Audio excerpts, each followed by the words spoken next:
Hi there, everybody. Hi, Philoroni. I put your name on the board already. I saw you were here. You're here. You're a regular. So I thought I'd say hi this time. Hope everybody is doing well. We're at about 95. I went live a little bit early. Got to turn on the tunes. Forgot. I really like having the tunes, but yet again, I got a monetization flag for who knows what. Oh. Yeah, I mean, I've already covered. Nothing really changed with that story. Gnostic. So I mean, like, nothing really changed. I don't really feel like that changes anything. The free games trailer. I'm doing well, Harry, and I see you, Element Zombie, over on Twitch also. You were jamming to that? I mean, I can turn it back on. This is Harris Heller, Stream Beats. Yeah, it got flagged for some reason last stream. I don't know what to do. So I was just like, oh, great. Another silly thing to worry about. Last stream did quite well. Thanks, everybody, for hanging out. Owen, I hope you're well also. Good to see everybody. I have not started playing Astrobot. I was still playing. I'm playing 2 games right now. I am on Chapter 3 of Black Myth Wukong. I just defeated the electricity lady. And I met the little boar guy. I don't know. Having a lot of fun with Black Myth still. And I have been playing Space Marine 2. And yeah. Yeah, world renowned. I don't know. Apparently my words being misrepresented is a regular occurrence, which is why it's probably in my best interest to just not say stuff sometimes. I don't know. It's really annoying. I think you hit this point when you're streaming, like you have enough eyeballs on you or whatever. And like, I'm not a huge streamer, but Yeah, people just start doing that. It's just part of the biz, so to speak. Misleading title. I would disagree. I do think we are seeing a lot of realignment, so to speak, for the games industry, period. And that's why the title of the stream is. But we have a lot of news to talk about today. We're going to be talking about Xbox Wire. Yeah, 100% Yoda. People on Twitter are incentivized to anger farm. I've talked about it many, many times, and it doesn't matter where you stand on anything. Twitter is designed to anger farm people, so they will take anything that they see, they'll cut it in a way that makes the most people mad, and then they'll put it on there, and then they get paid. So like, there's not really a lot of winning for anybody who's trying to have a balanced conversation about any topic, right? Yeah, a lot of people are leaving Twitter. A lot of people are like, wait a minute, I'm mad on here all the time. I'm out, you know? And I'm not going to leave Twitter. I'm not going to be that crazy or anything like that. But I did try Blue Sky, and like, I have no following over there. If you're on Blue Sky, it's Destin Legary. And oh man, the vibe is so different. It's just chill. Nobody's sensational. There's no like incentive for anger farming yet. I think it'll get there, but something definitely shifted when the monetization came in. Hey, Basil, thanks for subscribing. Blue Sky it's basically another social media platform that like 1/100th of the people are on. Threads is really chill, but Threads is really quiet also. Gnostic Mafia Definitive Edition is really, really good. I'm glad you're playing it. I played through a couple hours of it. My job makes it where I have to play like a few hours of a lot of games. It's like the first 2 hours usually, and then I have to do it like 5 times, and then sometimes I don't want to go back to it. But Mafia Definitive Edition was one of those where I played like an hour and I'm like, yeah, this is good, and then I never came back to it. Super glad to see that it is on Game Pass. Yeah, that's kind of the intro portion. I don't want to dilly-dally all day. We got some cool news to talk about. I got to kill the music though, so if you were a music enjoyer, we got to drop it out now. And you got Casual Destin today. Nothing too dramatic. Concord is gone. Concord was like, what'd they give it? 12 days? Yeah, they gave it like 12 days, and then they just shut it down. And that was that for Concord. We're getting a bit more of an audience over on Twitch. I am seeing regulars over on there. Thank you, WTR Cell. I don't think there's any co-stream limitations anymore with Twitch and YouTube. YouTube is still where the most audience members are. And yeah, Kelly says Concord should have been free to play. Absolutely.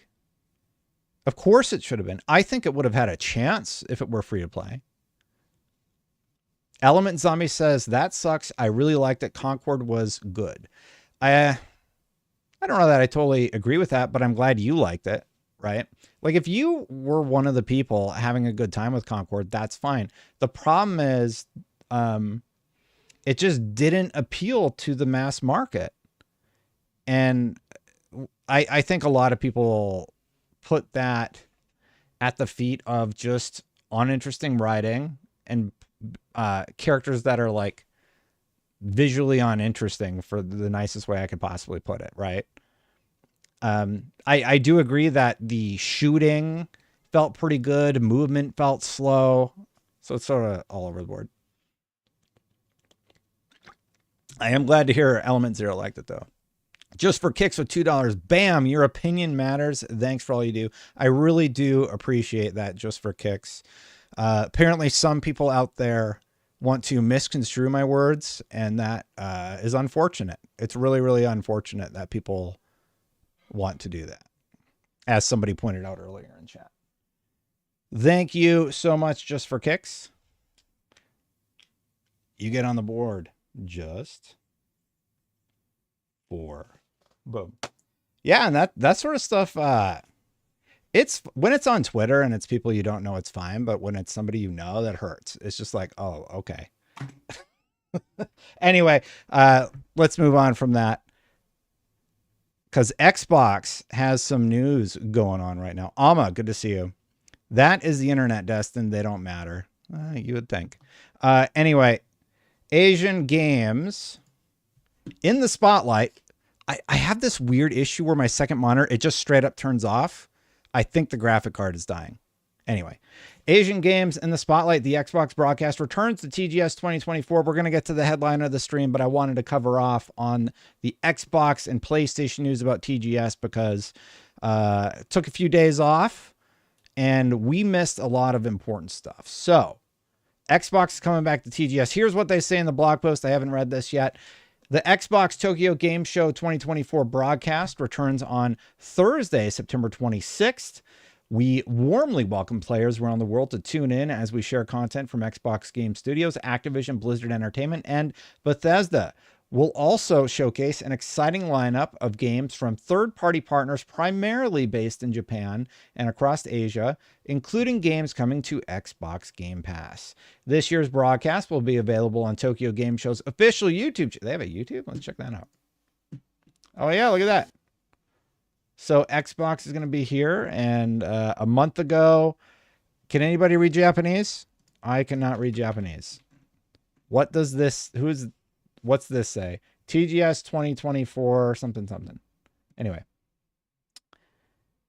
Traditional Chinese, Malay, Thai. Whoa, what? This year's broadcast will be available on Tokyo Game Show's official YouTube channel, as well as Xbox social channels in Japanese, English, Korean, simplified Chinese, traditional Chinese, Malay, Thai.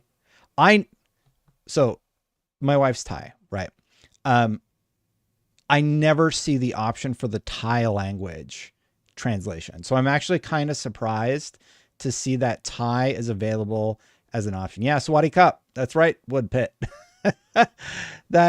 That's great, honestly, to see. They're doing a lot of languages. Your wife is also Thai. Sweaty Cup. That's cool. That's about all I know. And I know Zune is 0. What else do I know from Thai? How do you say the one thing she taught me for the kids? Chongsi Fa, the blue, the gray elephant. Chongsi Fa is the blue elephant, and Chongsi Tao is gray elephant. Anyway, Thailand's great. Thailand is a very fun place to go visit. We usually just go for family stuff. Not really. Like, I'm old now. I don't do a whole lot of partying. Anyway, let's get back to the story. I just thought it was cool they had Thai because I never see that. Awesome. French Canadian. It's basically the same. German, Arabic, Filipino, Hindi, Italian, Mori, Polish, Brazilian Portuguese, Castilian Spanish, Mexican Spanish, and Turkish. They're also doing sign language. That is crazy. That's crazy. Like, I can't believe that they're translating to that many languages. Either the monitor's dying or the graphics card's dying. Let me know what you think it is in chat. So all the sign language, it's a full list of where you can watch the broadcast available the week of the show. Every year, Xbox's Tokyo Game Show logo is redesigned to showcase a unique Japan-inspired theme. This year, the iconic Xbox Nexus, a Japanese player, and a lucky black cat have been paired together and given a sci-fi look. We hope that this year's Xbox theme brings players around the world good luck and great joy in their gaming pursuits. We can't wait to bring our Tokyo Game Show 2024 broadcast to players from Japan, across Asia, and the world, and to celebrate the amazing games that creators are building for Xbox consoles. The black cat, I assume they mean the one that does this. I was told, I do speak a little bit of French, but like not fluently. I just know words here and there. Anyway, the black cat, that like this thing, I heard that was like a thing where they went to pet the cat and it saved them from an arrow and it was considered a good luck charm ever since then. I don't know if that's true. That was just my thing. So Xbox going to Japan. I did swap. I'll try the cables too. I do appreciate the tips, but it has been an odd issue that I've been dealing with. And then we got the logo here. It is the I think they said it was a lady with the cat. That's cool. I like this year's. I think it's better than last year. I think last year's was nice, but it just felt a little bit busy, for lack of a better term. Could be the display driver. I've already done all that. I'll worry about it later, but it's been getting worse. So to me, that indicates a graphics card or a like a loose power cable somewhere. I have to go through all the cables and everything, but yeah. Hertz switching randomly. That would be weird. It's 144 hertz monitor. Like, I don't know why it would just randomly be switching on a page. Just a reminder, Genki Japan also said they're going to have content from Xbox Game Studios, Activision, Blizzard Entertainment, and Bethesda. Line up with third-party games from Japan and Asia. Hopefully it's something cool, including games coming to Xbox Game Pass. I am really excited about Final Fantasy 16 coming to PC. I know that might sound stupid to a lot of you, but I played the demo's available right now. You can just play Final Fantasy 16 on Steam right now for nothing. And then if you want to buy the game, you can actually just pick it up and continue from there. So I've played that. I know it's not like the best optimized or anything like that. I've actually been asked to do a settings video for the Final Fantasy 16 PC release, but I'm stoked. I'm like really excited to play Final Fantasy 16 on Steam. Like, and you know, PlayStation has this whole exclusivity window thing. I do wonder what that's going to look like.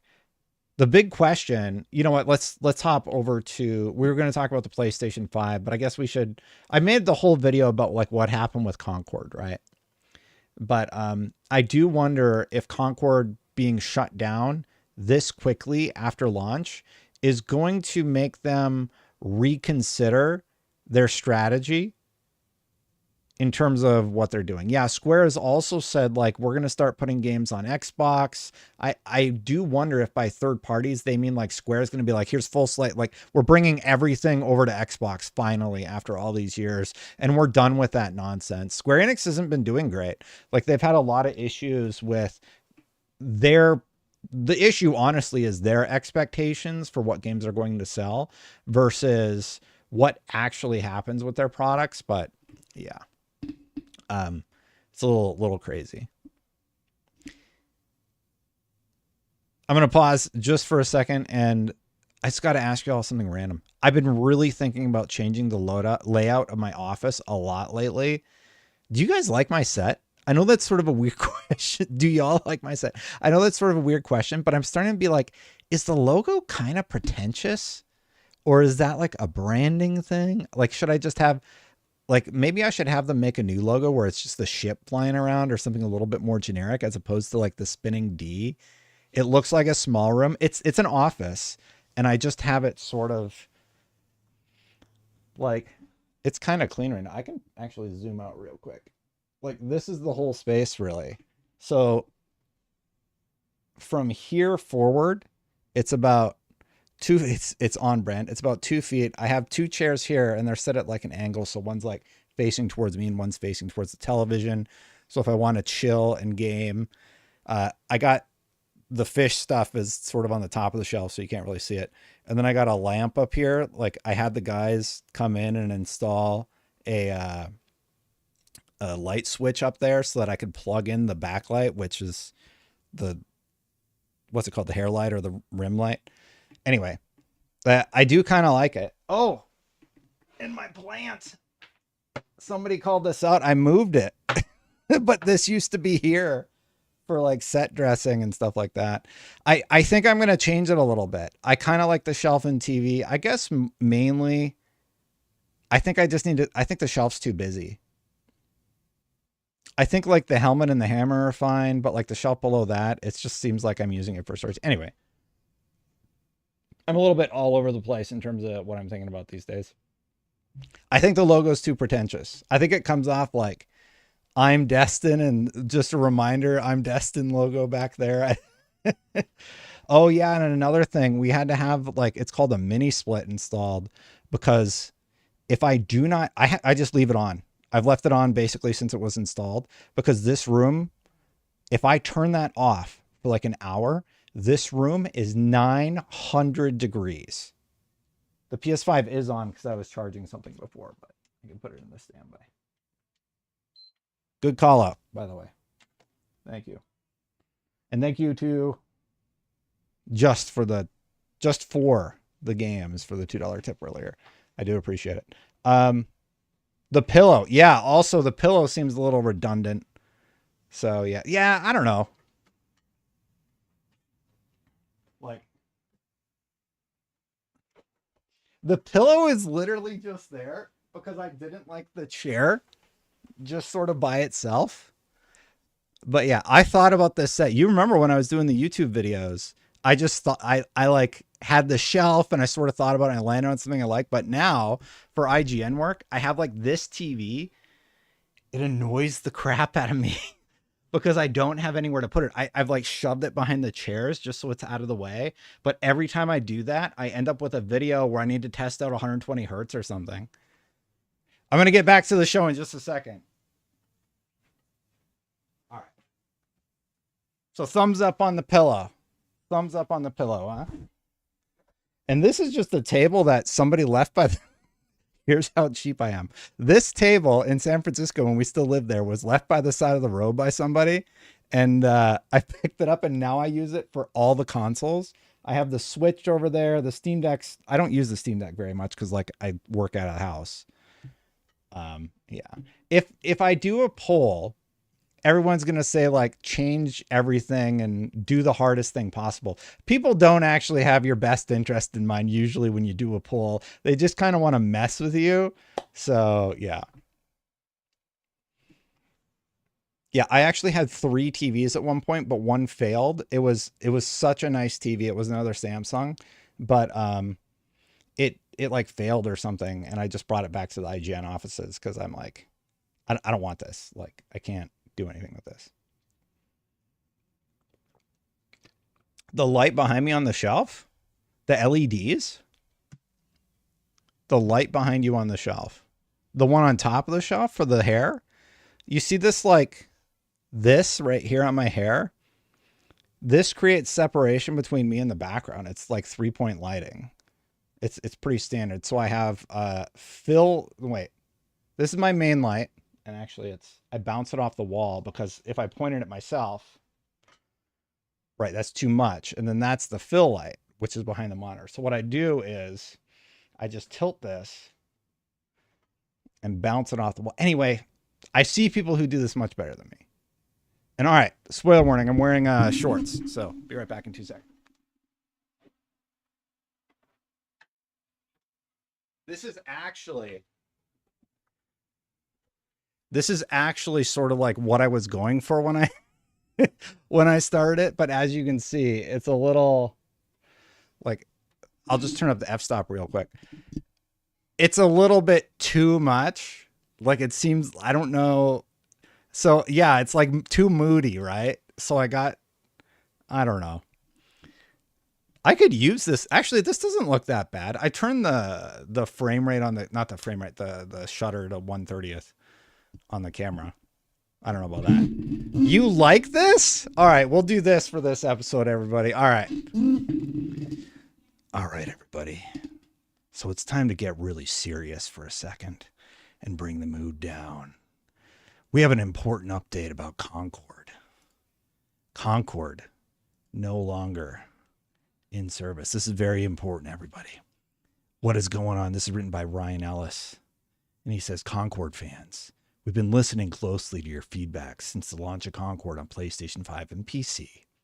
And want to thank everyone who has joined the journey aboard the North Star. Your support and the passionate community that has grown around the game has meant the world to us. However, we're shutting down the game effective immediately and offering refunds to everybody. Sorry, I'll stop. I'll stop with the voice. But yeah. I'm surprised you like this. See, I think this is too much, and now you can't even see the pillow or anything. I do have one other light I could turn on so that the pillow is lit appropriately. The whole Concord situation is nuts. I have never seen a game go live for 12 days and then shut down. And the fallout has been pretty nuts to watch. I don't care who you are, but if you work on something for 8 years and then it's live for 12 days and everybody like hates it, I would say for the most part, it's been a ton of negativity around the game. And worse, there's just general apathy towards Concord, right? And there's that one thread from the artist who's just like talking about it. I won't get too much into that, but long story short, it's brutal. It's, and you can see it just from the reaction. Like a lot of them are just like, we're done. It's really unfortunate. And that's rough. But I've said it many times. Like, I'm not going to lie about the game. I think the game was slow. It felt slow to play and it looked slow to play. I think when you played it, it was like a little bit better, but when you got into high level matches, it kind of fell apart for me. Not high level, but like more difficult. If you're a bad team and you're facing off a good team, I think like that happened. Can we talk about Concord for an hour like we did last time? I think I've said everything I need to say about Concord. It's done. My hope is that Sony utilizes this opportunity to take a look at Fair Games and figure out what the plan is there. Because this was their first big live service bet. I don't count Helldivers 2. Helldivers 2 doesn't count. They didn't touch that game. They didn't have anything to do with that game. Somebody else did. I did not buy a physical copy of Concord. No, I did not. I think Fair Games is... Josh Hamrick is a super nice dude, and so is John Wisniewski. I interviewed him about Destiny PvP back in the day. And, you know, there's other people there. They're all nice people, but something happened with the feedback loops at the company where nobody gave them feedback about just how the game was going to be received, or at least that's my interpretation of like what happened. Because I don't know, dude. You turn on the game, you look at the characters, people don't like the character designs. You listen to the story, people don't really like the story. And I'm just like, even if you just go to the story level, I could have watched the first 4 weeks of cutscenes and been like, I don't really understand what you're going for here. Right? Oh, Zoya, you wanted me to talk an hour. See, I think Concord, and this is the last thing I'll say about it, and then we'll move on. I think it's a fascinating look at what is happening in the games industry when you're just throwing something at the wall to see if it'll stick. And it didn't stick profoundly, terribly well. And then it comes out right at this time when Astrobot comes out and everybody loves it. Like I haven't seen anybody say like, oh, Astrobot is a huge miss or Astrobot doesn't work. And it's just like, Sony, you're known for making games like Astrobot or Last of Us or the Spider-Man games. You're not known for making games like Concord. What are you doing?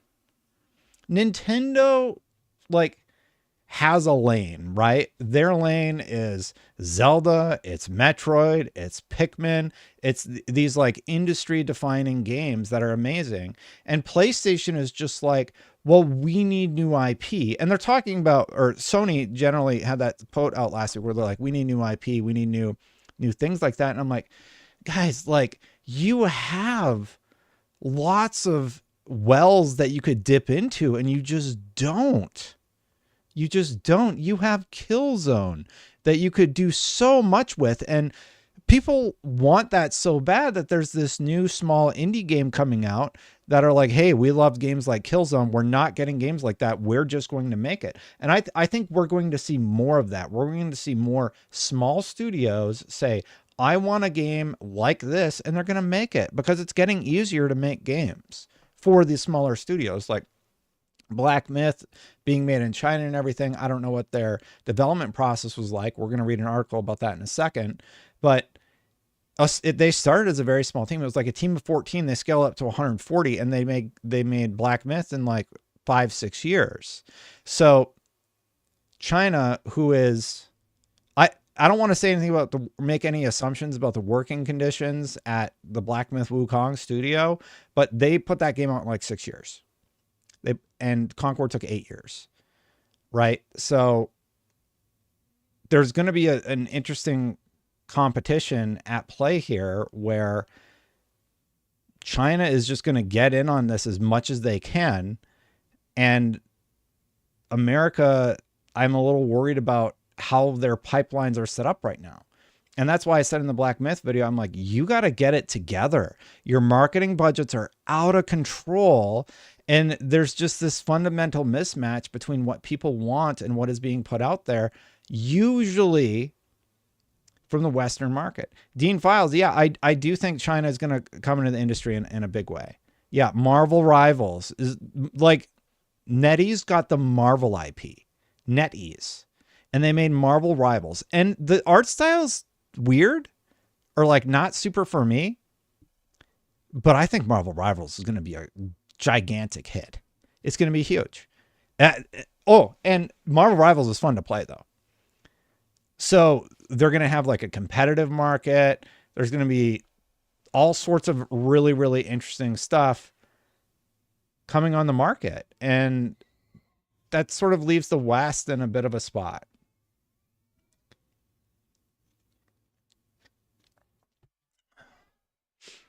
My2, why are you here?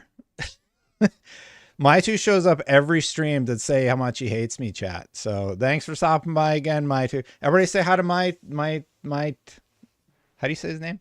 My2. I love people that show up just to say how much they hate me. Thanks for joining. Thanks for stopping by the stream. Always nice to see you. Oh, you don't hate me. Okay. Well, I appreciate it. I just don't like, why are you coming here and you're just like negative? We're just talking about the industry stuff. So let's talk about Black Myth Wukong a little bit.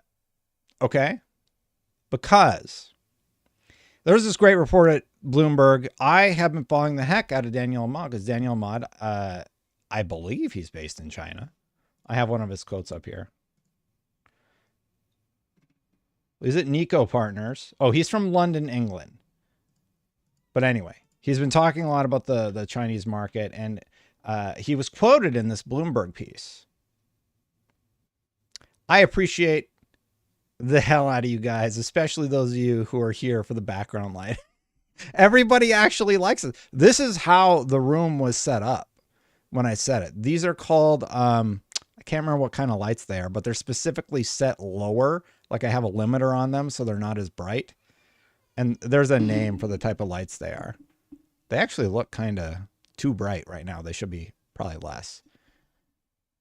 Let's talk about this, the history of Black Myth Wukong. I made this whole video about how, hey, look, I think that the rest of the industry really needs to figure out what they're doing right now because the balance act is out of whack. And this idea that I find it the craziest thing I find is when I see people on Twitter say, please make me pay more for my games. Games should be $300 a game right now. They're spending so much money on them. There's so much more money to be made. And like, it just gets parroted around. And I'm like, what?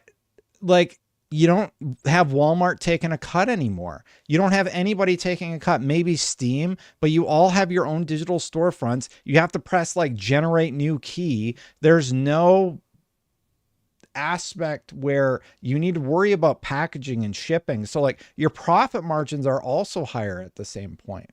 And then you have games like Astrobot coming around and being quite valuable. I just push back against this narrative that all games need to be $70 or $100. And I had a great conversation with that guy Cromwell over at Larian over on Twitter, where he talked about the value proposition to the consumer. If your game's $100, you're going to fail because people don't have that kind of money.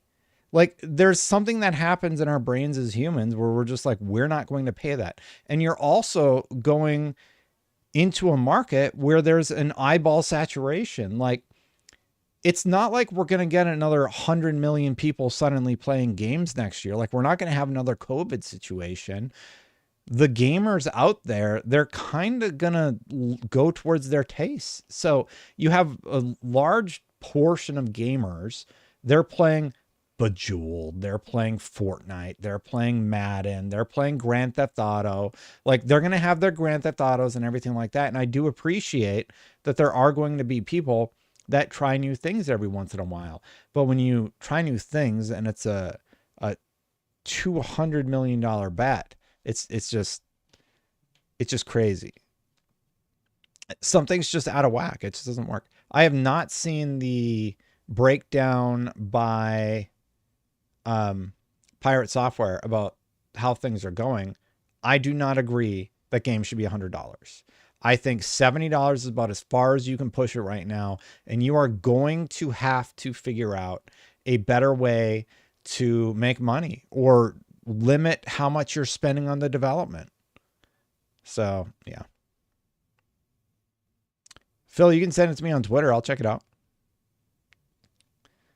But I've noticed that Pirate Software and I often do not agree. Pirate Software is the developer who also doesn't agree with the premise of the initiative in the UK, I believe, where they're talking about how games should be kept forever. Like, people want to be able to access their games and such forever. And, that sort of conversation is also changing. I hate it when people are like, well, look, with inflation, these games should actually cost $400 or like $100, whatever. And I'm just like, yes, with inflation, though, people are also paid more to make the games.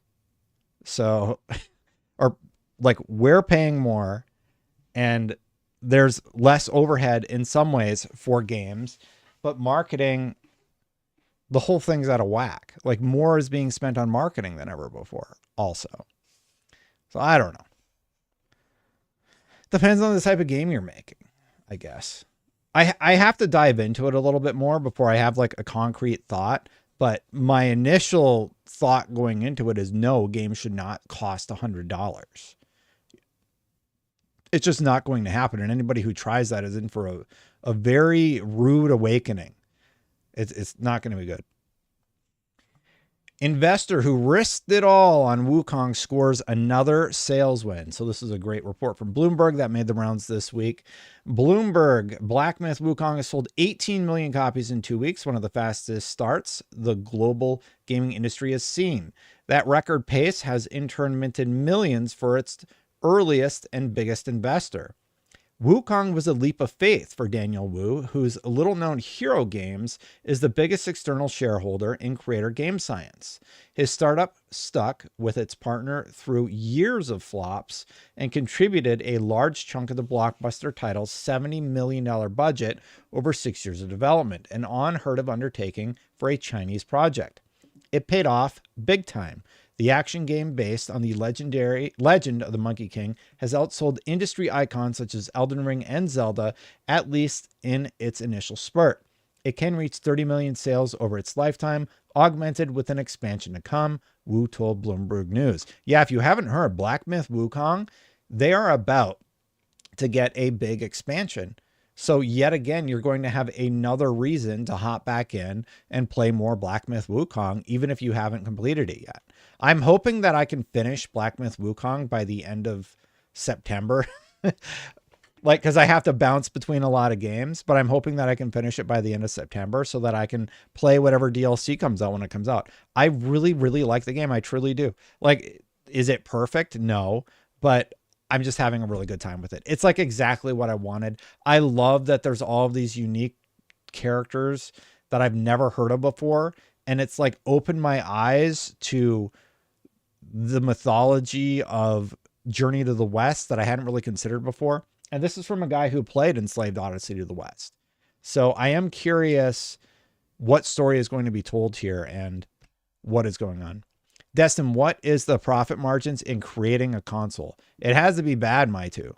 Thank you for the tip, by the way. Profit margins for creating the console, it's very, very low. But I do know eventually, like the PlayStation 5 is sold at a profit. Isn't it a very short game? No. It's like 40 hours long. My two for the 6. Thank you. Black Myth Wukong, I have like 25, 30 hours in the game. I'm playing Black Myth and Space Marine 2 right now. I'm halfway through Space Marine. Might stream it at the end. I'm going to see if Phil messaged me here really quick. Yeah, so huge win for this company that was not expecting to do this well. I'm not seeing your link. You got to shoot it DM like you did last time. Dean File says, China has free reign to make insane video game money in the world, and now they have their formula. However, the world cannot do the same in China. That's an interesting perspective. I think there is a limitation about what kind of things can be released there, but I think most games are available in China. Like the PlayStation 5, I know in Japan and in China, they were like selling out because of Black Myth Wukong. So you just need like one amazing game and you could definitely release it in that market. Like you think Astrobot is going to have an issue being released in China? I don't think so. I don't imagine why. China, the whole thing with China, I actually haven't looked into what their restrictions are, but I believe the game industry getting involved in that market, it's a fairly new occurrence, like over the last few years. So I would have to dive more into it. But I do know they have restrictions and it's a little hard to release there, but it's not impossible, right? It paid off big time. The action based on the Legend of Monkey King, it's going to reach 30 million its lifetime. It's like the fastest selling game of all time. China's biggest PC creation emerged from a creative team whose biggest claim to fame before this summer was a visit from Apple Inc.'s Tim Cook, Wu, who escorted the iPhone boss around Hero's Shanghai offices in 2017, said one of its early collaborations with Game Science caught Cook's eye, though that project ultimately tanked. It took another 4 years before Tencent Holdings invested in Hero's investee after a tantalizing Wukong trailer. Oh, so Tencent showed up with the checkbook after that Wukong trailer and was like, boom, here you go. That's pretty crazy. Black Myth is really fun, but I think it could have been a lot better if there weren't invisible walls everywhere. That's the biggest thing that pulls me out of the illusion. Yeah, I think the invisible wall thing is like a criticism. That's warranted. I agree. I would have liked there to be fewer invisible walls. I also don't think it's like a huge deal. You know, like it's a little immersion breaking, but you're there for the fights, really, right? Dwayne says PlayStation just needs to start porting all their games on Xbox and PC as well, too, because games are becoming costly and demanding. I think PlayStation will. So when Sony top executives said console sales are not enough, I guess that is true then. Yeah, it is true for sure. Of course they want more money. You think the executives at these companies are making these games out of the goodness of their heart? Like, I think that's crazy. NA says, do you have a girlfriend? I am married. So I don't know what girls are obsessed with me, but I am a married man. Dwayne says $5. Don't tell them. Don't break their heart. I'm sure all 2 girls you know.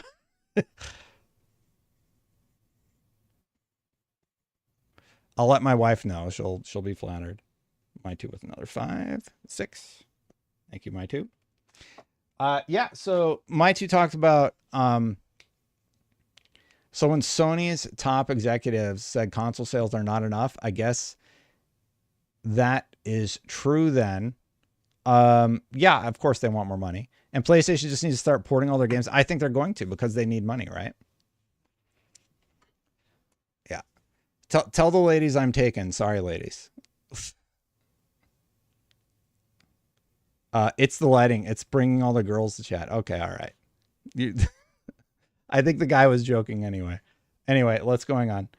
You guys are going to make me blush. China's biggest PC creation emerged from a creative team whose biggest claim to fame before this summer was a visit from Apple Inc.'s Tim Cook. Wu. Oh, we read that part. Today, Game Science is worth several billion yuan. That's the Chinese dollar. Wu said making a return of several fold on his studio's 20% stake. Guys, I have 2 kids. Like, what are we doing right now? Can we stop? I'm happily married, got 2 kids. The wedding ring has not left my hand since my wife put it on my hand. No, that's not true. I took it off like for a second. So it's enough. You're going to make me blush. Anyway. Today, game science is worth several billion yuan, Wu said, making a return of several fold on his studio's 20% stake. Hero Games has paid just 60 million yuan, 8.5 million, for its slice in 2017. Both startups find themselves unexpectedly in the spotlight, hailed for finally showing China is capable of producing a big budget title on par with the best of the West, or Japan, for example.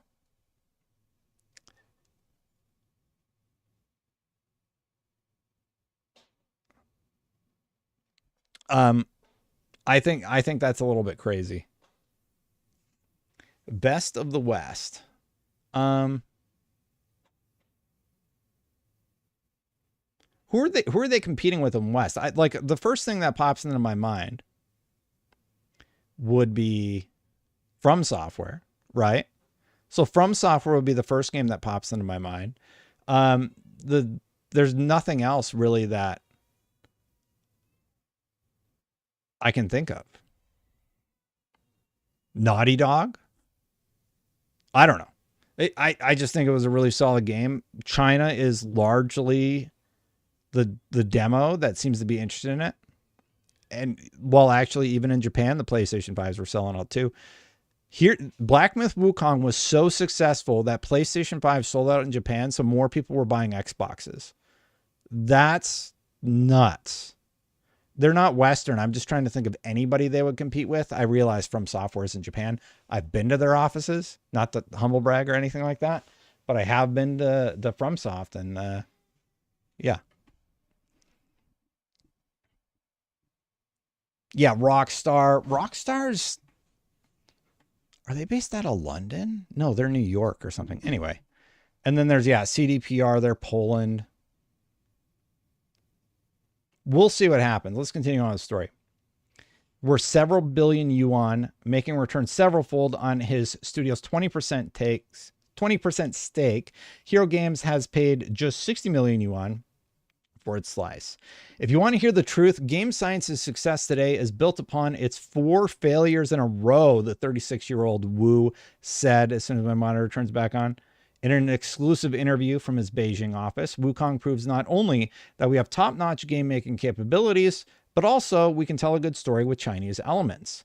For Wu, who gave up a career as a startup financier to immerse himself in games close to a decade ago, Wukong is much more than just a groundbreaking game. He and Game Science co-founder Feng Zhi, 5 years his elder, tied their fortunes to the success of a title built for consoles and PCs in a country dominated by mobile entertainment. Since its release on August 20, the game has broken several records for single-player titles, eclipsing the likes of Cyberpunk. With runaway popularity at home in China, it's estimated to have earned 700 million so far, overshadowed by Call of Duty's historic $1 billion in 10 days, according to Nico Partners analyst Daniel Ahmad. He sees overseas sales accounting for a larger share going forward as the game's global renown grows. Wukong got a lift from state media lauding its faithful depiction of historic and cultural sites. It did that, though. Like, of course. So, like, they talk about state media. State media is like the mandated news channel in China. But at the same time, it's got to be an easy win for them to talk about a Chinese studio that recreated iconic locations in China and had this massive win in terms of sales. And also, like, was following one of the best stories ever written of all time. That is, like, it's huge in China. And I think it's popular in Japan also. I don't know anything about Journey to the West, so I apologize for that, but yeah.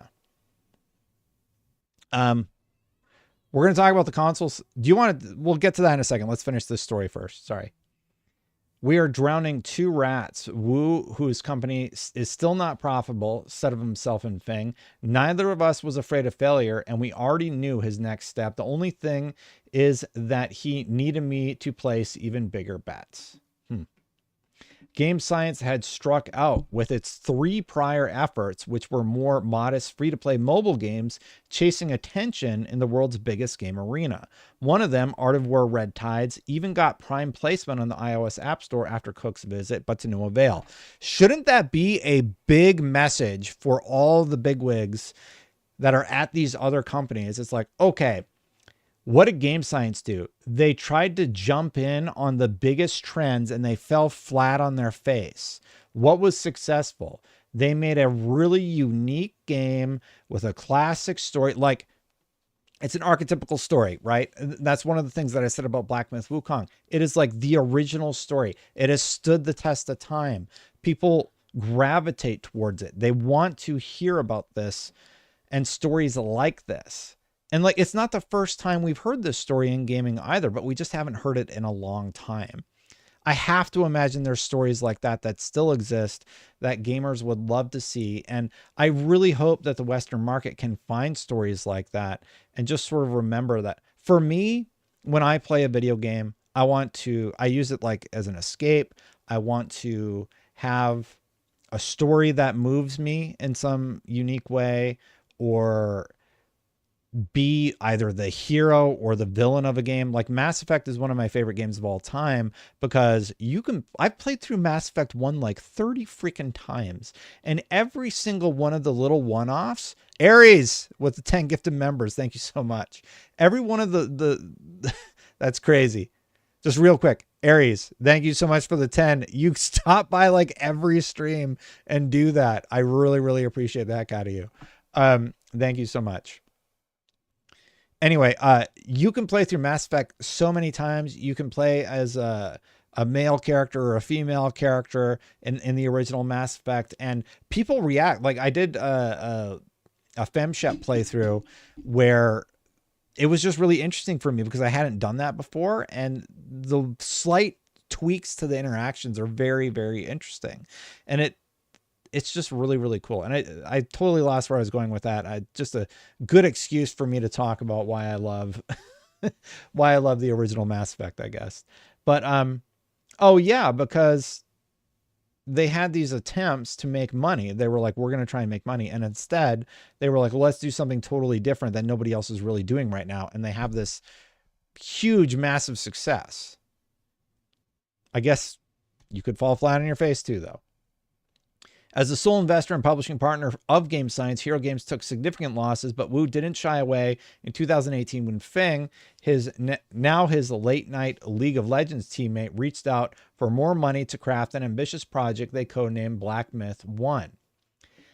It won't take another 6 years for the next chapter in what's planned to be a series. I didn't know it'd be a series.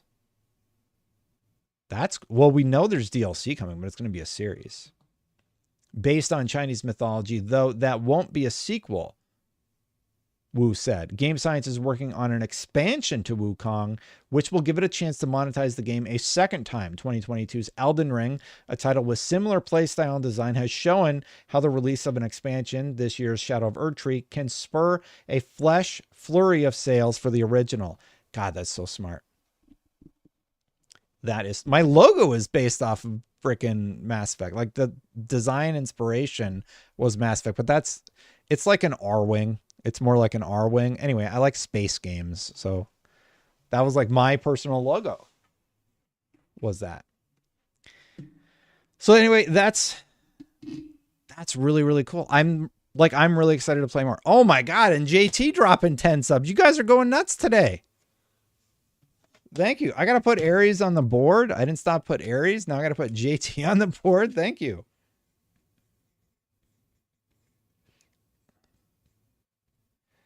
Aries and JT. I don't think I missed any super chats, but if I did, remind me. I know I covered the Dean one. I appreciate that. Thank you so much.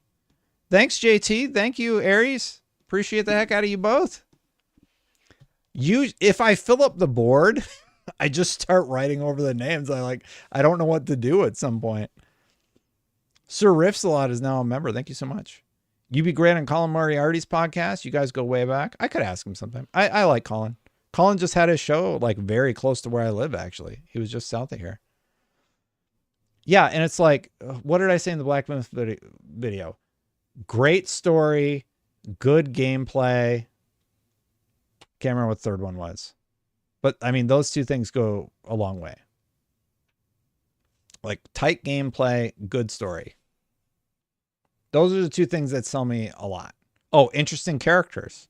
Like, even the little characters that you end up meeting. I guess that sort of goes back into story. Graphics. I don't think graphics. I think there was a tweet that I liked today that I was going to actually bring up on this show where we talk about, oh yeah. So I'm going to open this up. It might play for a second. I don't know what. Tell me if I'm TikTok works on here. Lost my train of thought again. Sorry. I don't think it was graphics, but I do think gameplay is important. I think interesting characters are important. And I think just a good value for your money. Cool that we're going to get more Black Myth Wukong. By the way, I didn't say hi to Luke Bat. Luke, I see you every stream. If I don't say hi, I apologize. And Gravy, good to see you over on Twitch. I do appreciate it.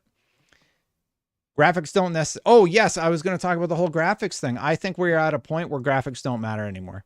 I think games look so good already that the toolkit that they have available to them, they need to go from there. Let me bring up this tweet. I was going to... Here it was. It was from Games Radar. Don't always agree with them, but I thought this was dead on the money.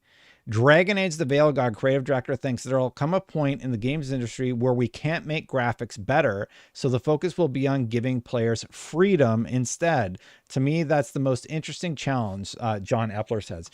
I think we're already there. I think we are already there in terms of where we are at with graphics and such.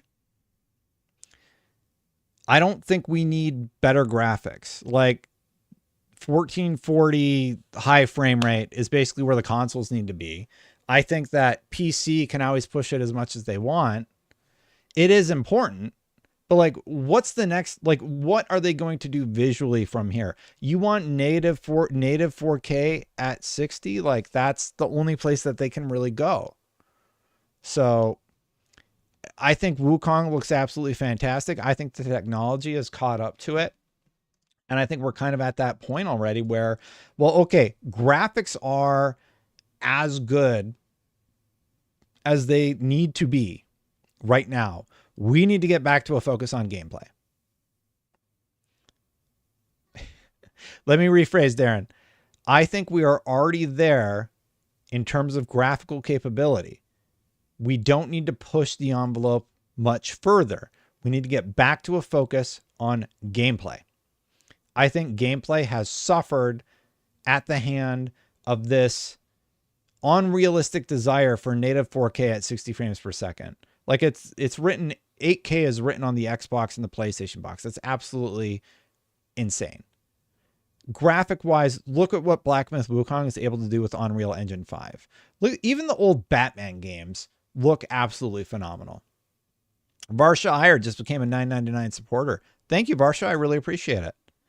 Gameplay, performance, storytelling. So yeah. And C Ford, we're just talking about the news. So I think in terms of graphics, I think we're where we need to be. And now, hey, Steph, good to see you. And now we need to push from there in terms of gameplay, storytelling. Like, graphics are great, but they only take you so far. And there needs to be a refocusing a little bit. It won't take another 6 years. We kind of read that part. Woo co-founder Hero Games, Dwayne. Oh man, super chat here. Dwayne, how far will the PS6 and next Xbox go on graphics? I fear the PS6 will be priced at $800. I think in terms of where, oh, I got to write down Varsha and Dwayne. Sorry. I think the PS5 and the next Xbox, I think they're just finally going to allow games to run natively at 1440 at 60.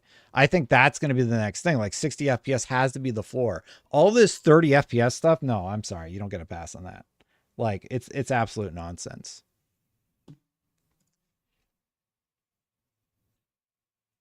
Thank you for your support, Varsha. If you support as a member, that just is your way of saying, hey, I like your content and I want to support you on a regular basis to keep doing what you're doing. So I do appreciate every member who does that. Sometimes if I have something that's coming out, I will often release that without ads or anything on the member side. But that's the big perk that I have right now, because I have a ton of other responsibilities that I just don't have time to do much more. I think one time I did a thank you to all the members. Vito, thank you for the course border. Dang. Gonna run out of board space this time. Thank you, everybody. I do appreciate the heck out of y'all. But anyway, yeah. Graphically, I think we're about where we need to be in terms of graphics. Graphics are gorgeous. They have been since the launch of the PlayStation 5 and the Xbox Series X. I think it's optimization. So graphically, we're where we need to be. Now it has to be a refocusing on optimization and gameplay. And optimization will have a positive effect on gameplay, in my opinion. Wayne's World, thanks for hanging out. Get some rest. If you just worked a long shift, get that rest. You earned it. And the VOD will be waiting for you in the morning. Thanks for stopping by. I used to work graveyard. I get it. Get some rest.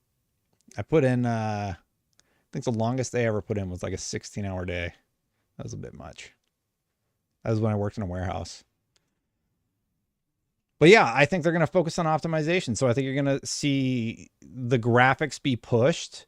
I think the developers need to be considered in terms of what they are able to develop for the platform. Because we're seeing these conversations pop up right now about the Xbox Series S and what problems that platform is having. So I do think that is a conversation to be had. Wu co-founded Hero Games in 2015 after a 3-year stint with famed Chinese venture firm Zhen Fund. I don't know if I said that right. He zeroed in on Feng and his game science team early on, describing them as an asset he couldn't afford to miss out on. At Tencent, Feng had led a team of 250 people on the development of online role-playing game Ashura, inspired by folklore to Wukong. The title launched in 2010 and instantly won praise for its design, though it later upset players with practices around the in-game shop that were deemed exploitative. Can't talk. Hero Games, which orchestrated a marketing blitz around Wukong, which included Lunkin Coffee. The Lunkin Coffee thing was huge. This is basically a synopsis of the video I made. Like, it was a huge thing. Arl, thank you for the Twitch Prime sub, by the way. I've enjoyed your views in the industry through these years. It's just Arlo. Well, thank you, Arlo. I appreciate it. Don't get a ton of Twitch Prime subs. That is so great. Thanks. Thank you, Arlo. Got to give you guys a shout out too. Make sure I didn't miss any. I'll put you on the board. Yeah, so I co-stream over at Twitch, and the Twitch audience has sort of been picking up a little bit.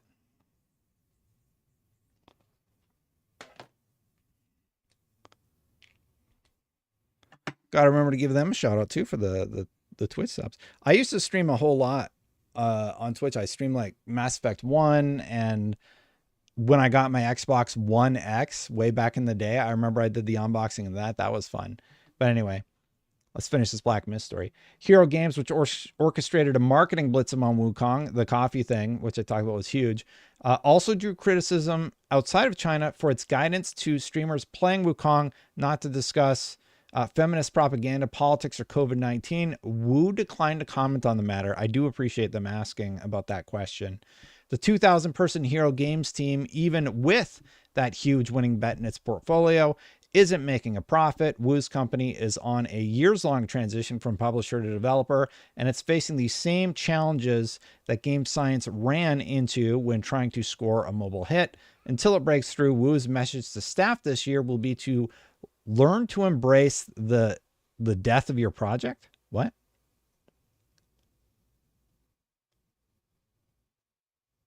Oh. So he's talking about like when they were trying to break in and get into that mobile market, it's like you need to learn to embrace the fact that, hey, you're putting all this work out there. Oh, we got a hype training coming on on Twitch. Thanks. Thank you, Rock. Because like they tried, they failed, they tried, they failed, they tried, they failed, they tried. Massive, monumental success, bigger than you ever could have imagined, right? Like, I'm very happy that they were able to do that. 10-year event and Frontiers blog tomorrow. That's right.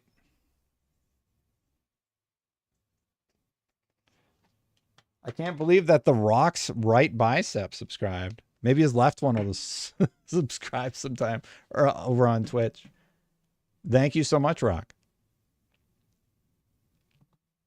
Wukong is more enjoyable on PS5. Original Gamer, what do you play at? Everybody plays at performance, but the Digital Foundry analysis said that there's an input latency with that. So in my recommendations, taking that into account, I actually recommend balanced, because balanced apparently has better input latency, even though it has a fluctuating frame rate, which can be annoying.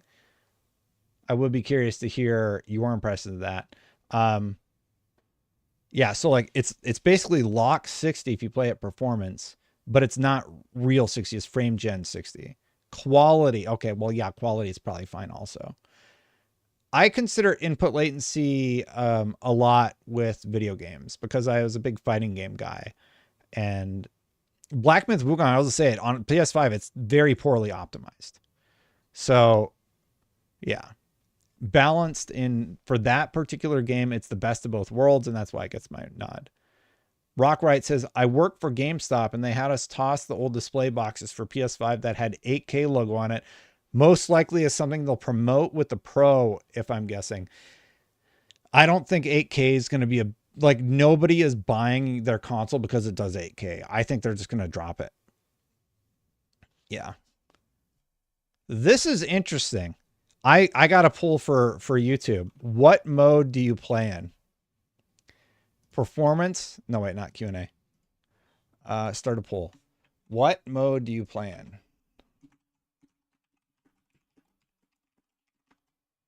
Playing performance. We'll say fidelity.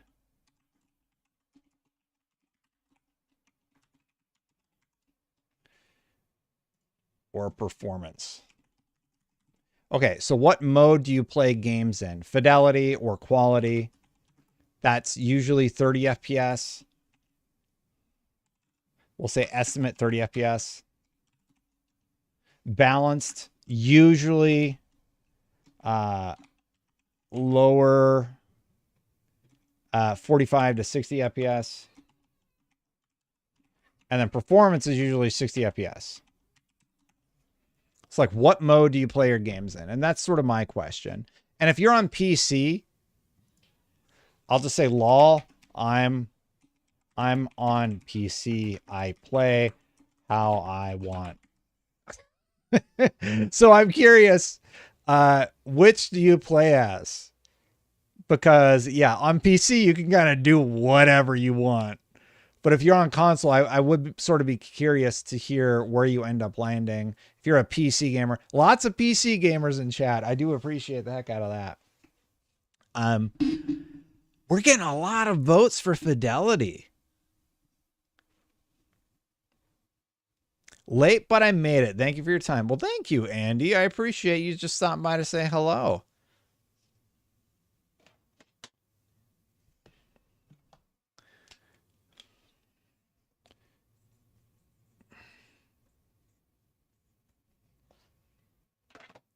Andy, $2. Very curious about that. I personally, performance, 100%. I want 60 frames. And I think the biggest fall of the consoles, the failure of the consoles is that most games can't even do stable 60. Like, look, I'll give you a few dips, or like during a scene transition, during a cutscene, you have frame time spikes. Like Spider-Man had that issue, and the Insomniac devs explained that's an issue with the engine. Or Returnal had that same issue where there was this like frame time spike and it was sort of random. They're like, yeah, that's just kind of Unreal. Unreal just kind of does that for all games. You're going to find it time and time again. So that's what's happening there. And yeah, but for me, I want 60. Or I just play on PC. And if I play on PC, you guys watch me build a rig on this channel. You know what I like to play at? Usually 4K DLSS, as many frames as you can possibly give me. Like Black Myth, I think I have it optimized where I'm at least 60, and then it goes up from there, right? With I do have VSync turned on, so it's probably targeting something a little crazy. JT says it's going to sound crazy, but I'm always more likely to lock a game at 30 on PC. JT, you're lucky you gifted those memberships, you crazy person, you. I enjoy the spectacle and don't care about competitive games. But like if you have a beefy PC, you can have both. That's the crazy thing. I do not have ultra wide. I'm not a big ultra wide enjoyer, mostly because I end up capturing a lot of my stuff, and everything, your capture standard largely should be 4K 60 or at least 4K, and then you figure it out from there. But like a lot of the IGN first minutes that I've been capturing lately have been 4K with DLSS on. And then usually I put that in the description. Anyway, sorry, totally an aside though. Let's finish this up. The 2000 get used with the death year project. This is the most gruesome year for China's game industry ever, Wu said. Nothing the large number of unsuccessful games that few will ever see or hear about. Noting, the country's economic difficulties have cut into entertainment spending and forced many studios to reconsider or abandon projects. That makes the triumph of Wukong all the sweeter. Wu expects it will fire up passions and interest to create more games based on China's rich history and culture, and more courage to build for consoles. When Wu encountered the first big fight in Wukong on his PlayStation 5, he texted Feng to say he was welling up. How dare you cry without me? Feng texted him back, with assistance from Pai Li. Pretty interesting stuff. Daniel Ahmad had a few follow-ups about that particular story. Paul Tassi had the following. Black Myth Wukong expansion confirmed as it becomes one of the fastest selling games ever. Fastest selling ever. So like it like knocked everything out of the park. Black Myth Wukong has earned about $1 billion gross revenue on Steam, data suggests. That's absolutely crazy. Daniel Mott had a few clarifications about this article. I'm quoted in this Bloomberg article. It's estimated to have earned over $700 million. That makes it one of the fastest selling games of all time, only overshadowed by games like GTA 5 and Modern Warfare 2. And the 700 million figure quoted in the article is now outdated. It's $800 million. Also from the article, Game Science is working on an expansion of Wukong, which will give it a chance to monetize the game a second time. Wukong's going to be huge. Like, it's just going to be this massive game. Chinese gamers are usually all on PC. Most sales are from China. Yeah, that's accurate. It's still money. It's like, it's huge. Like, that'll be life-changing for that studio and what they're able to do next. So, like, we're going to hear more about Game Science for years to come. And covered off on that. I'm going to close some of this stuff because I do get a little bit lost in what I'm tracking here. So I'm just going to close these. We're not really going to reference them again. We talked about, do you want to talk about Concord for another 2 hours? Who in chat really likes the Concord talks? Right. I was starting to get flagged. People were like, we're done with Concord. Please stop talking about it. So I think we're done with Concord for now. I liked Concord when I started playing it, and then I stopped playing it for a while, and then I played it again, and then I didn't like it. So yeah. On Wukong sales, do you think the fact that it is Chinese made the game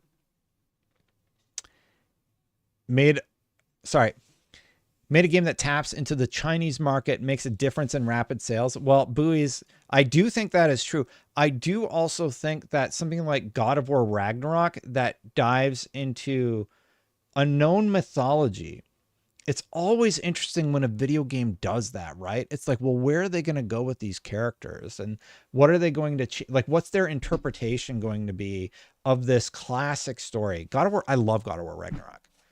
Like, I'm very excited for the PC release of that one. I played God of War Ragnarok on the hardest difficulty. It's one of the best gaming experiences I've had in a long time. When I start thinking about the games that I've finished, it's like Halo Infinite, Forza Horizon 5, finished, right, with Forza Horizon 5, Gran Turismo 7, Death Stranding, Black Myth Wukong will be one of them. I didn't even finish Baldur's Gate 3, and like, I was a fan, but I didn't get as far as most people that game. It's another one I need to go back and finish. It's just, you know, when you're playing something special, and I feel like, in my opinion, Black Myth is one of those games. I think the other games I mentioned were also special. So yeah, you forget about the crap pretty quick. Unless it's Oni Chambara. The one game I'll never forget was Oni Chambara. I played the first one for Screw Attack back in the day, and I'll just like, yeah, I'll never forget it. One sec. I need to literally, I'll see if my wife can do it really quick. Can you turn off the beans?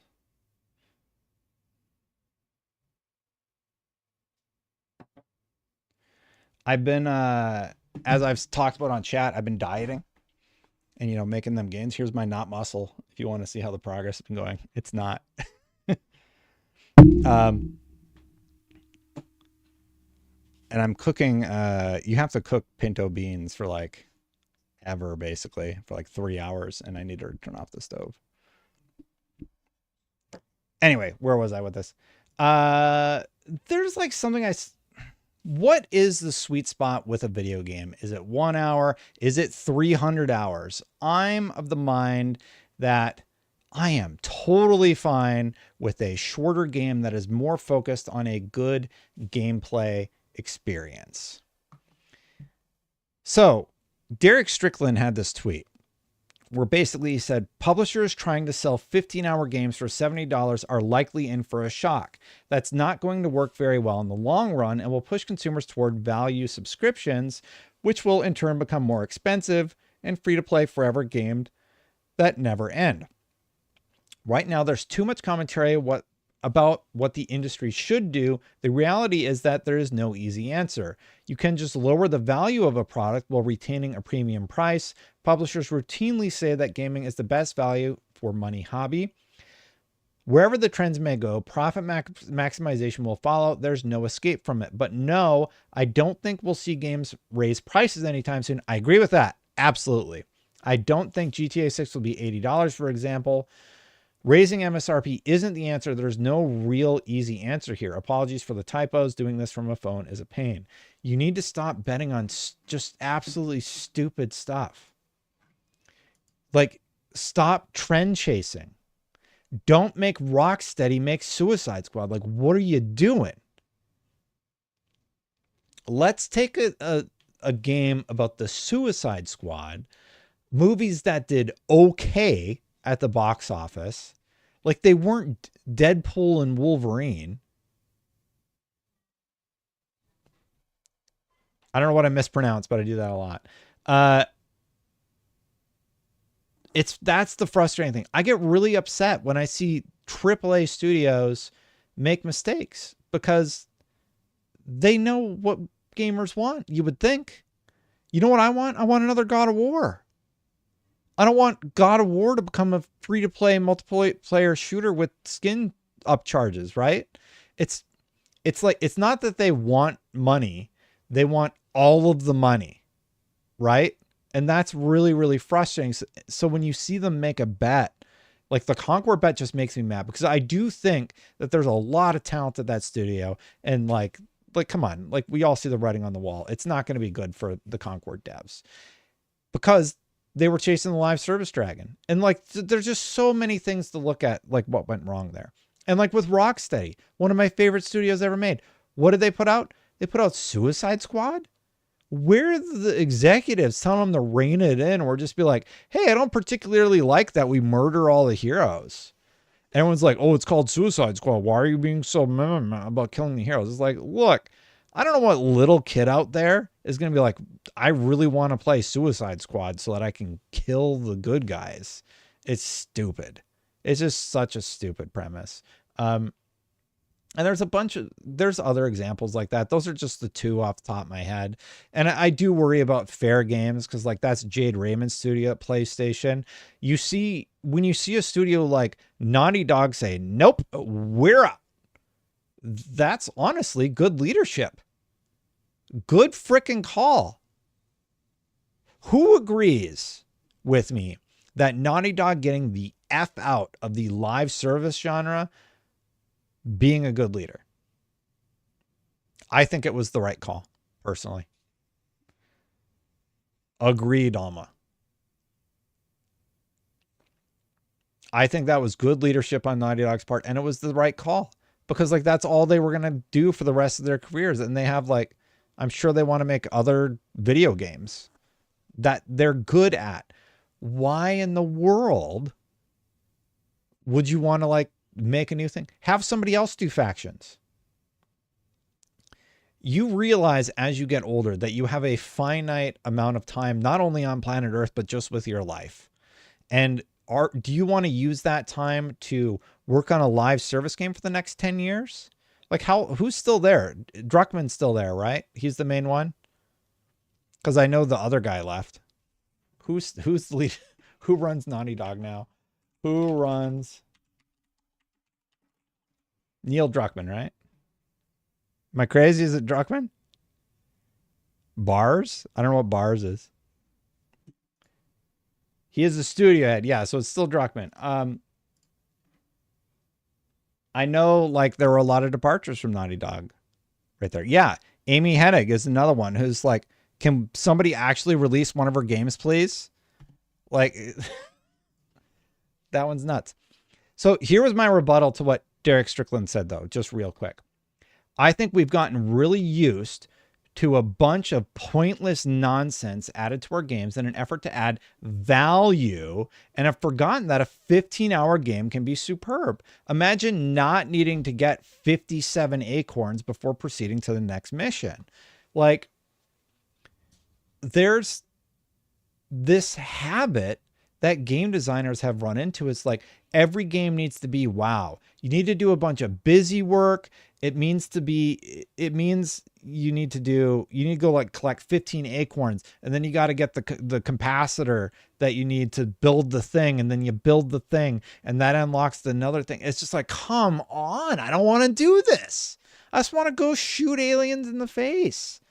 And I think that's why something like Space Marine is resonating so well. It's just like, okay, like you have this gameplay loop that you introduce player to. You have, 3-player co-op that you can just jump in and go kill aliens with. And you're presented with harder and harder challenges. You can change the difficulty. And it's really hitting the essence of what a great game is. How long is the Space Marine 2 campaign? I'm halfway through it. Spoiler warning. It's like, 8 hours? But there's a replayability factor to that 8 hours where you can expand it to like 100 hours. Titus Crow, that's just the main campaign. Then the multiplayer component has like this whole other avenue of stuff that you can explore with your friends. So yeah, it's kind of short. Maybe don't buy the $150 version or whatever it is. But yeah, it is really, really interesting that that's where it's all at.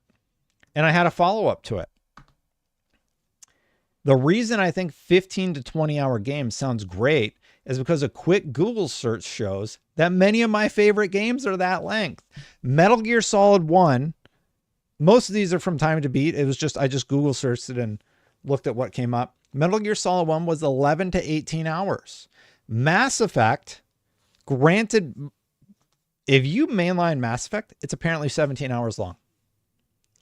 And I saw people say, no, I beat Mass Effect in like 8 hours. Like if you just do the main quests, yeah, you can go through it. But there's supplemental stuff added to it, of course. Dead Space, fantastic game. One of my favorite games, 12 hours. Even Assassin's Creed 2, 19 hours for a base playthrough. Batman Arkham City, 13-hour main campaign. 13 hours. Yeah, I don't believe 8 hours either. Point is, all of the games, I think we could agree, are probably under 20. And the thing that sparked the whole conversation was, 15-hour games. Many of the games fall right into that 15-hour spot. Bowie says, okay, Destin, but how many total hours have you put into Destiny? Like 5,000 or something insane. Bowie's. It's like some stupid number. Like, I can't even believe how much I played Destiny. Even that wasn't enough to feed the live service dragon, though, because Bungie's forecasting a 45% revenue miss. And in hindsight, you look at what that studio has been doing, and apparently they've been barely holding on by the skin of their teeth. They're not like rolling in the cash. They're barely making it by. So they got to ratchet up their monetization structures. Their concurrence for Lightfall were the highest they ever were, and they missed revenue by 45%. Let that sink in for a sec.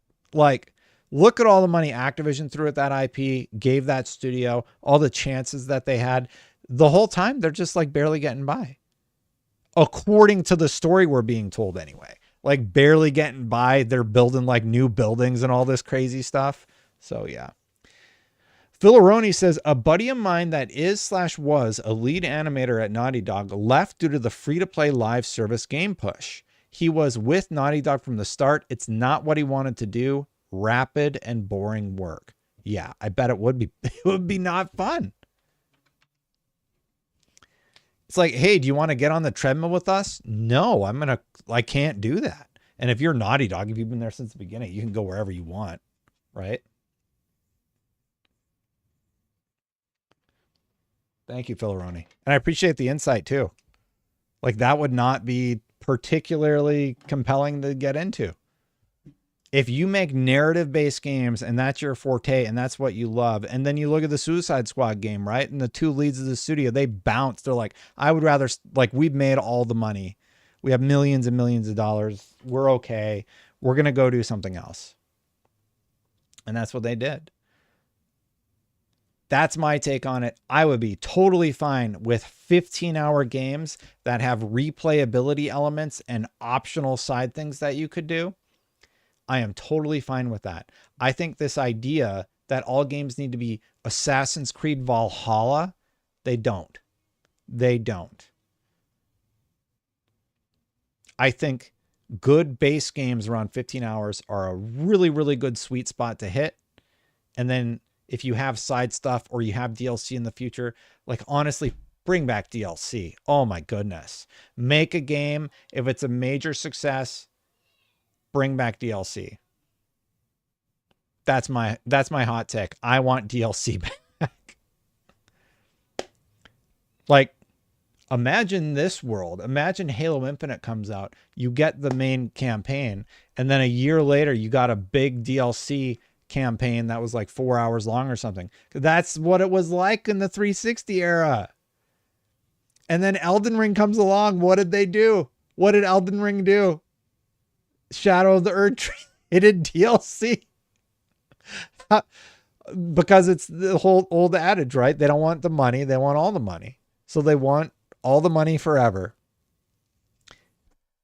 And the whole premise of this stream actually was about that topic, because I saw something that warmed my heart. It warmed my heart to its core. Let me find it here.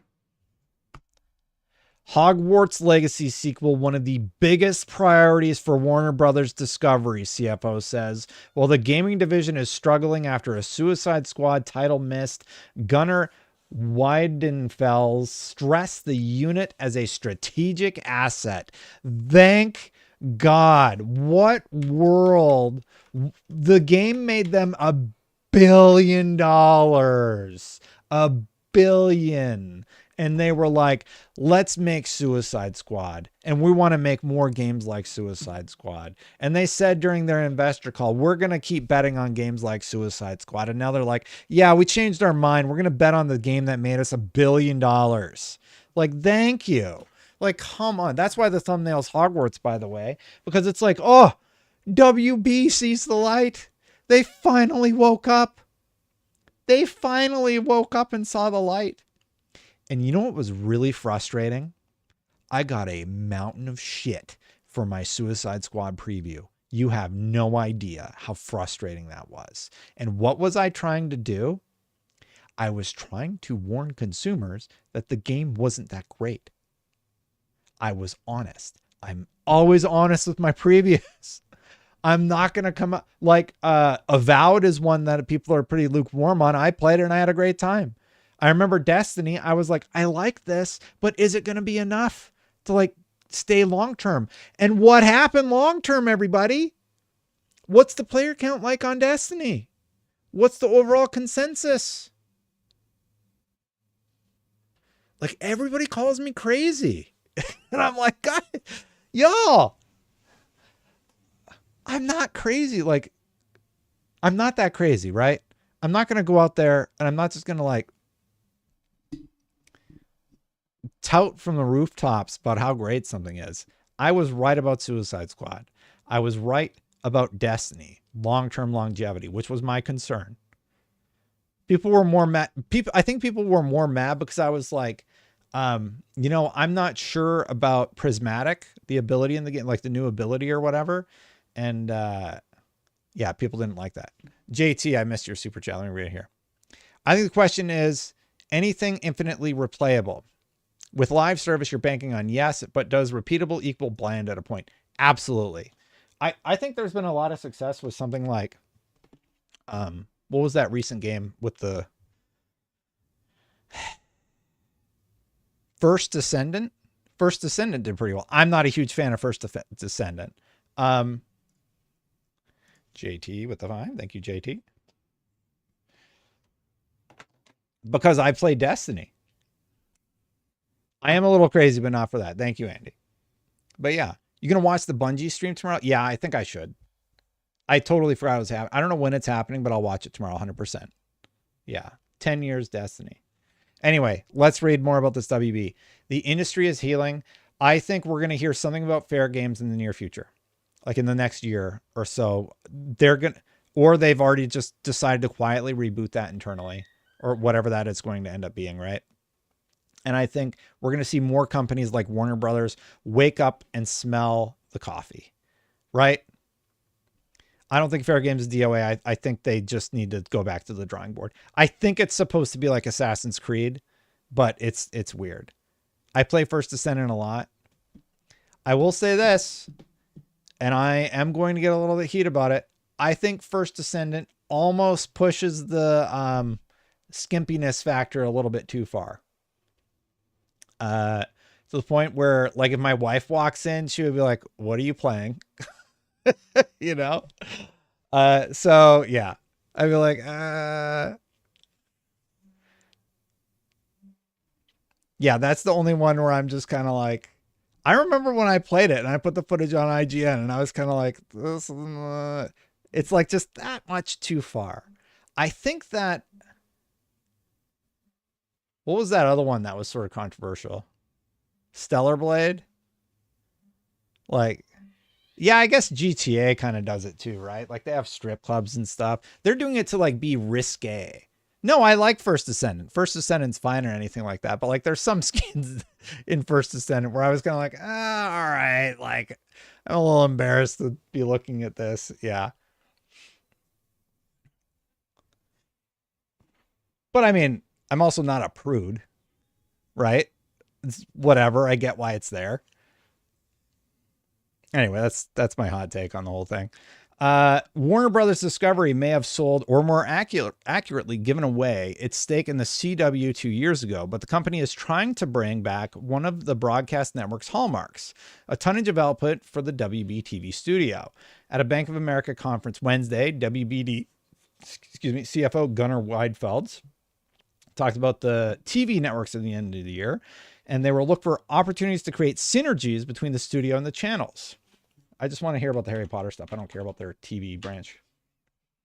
Another growth area is gaming, which he categorized as a strategic asset for the company. He noted that the gaming division is struggling due to a big miss with Suicide Squad compared to the huge win last year with Hogwarts Legacy. So it makes sense that the company is already thinking about a sequel to the game set in the Harry Potter universe. Thank you so much.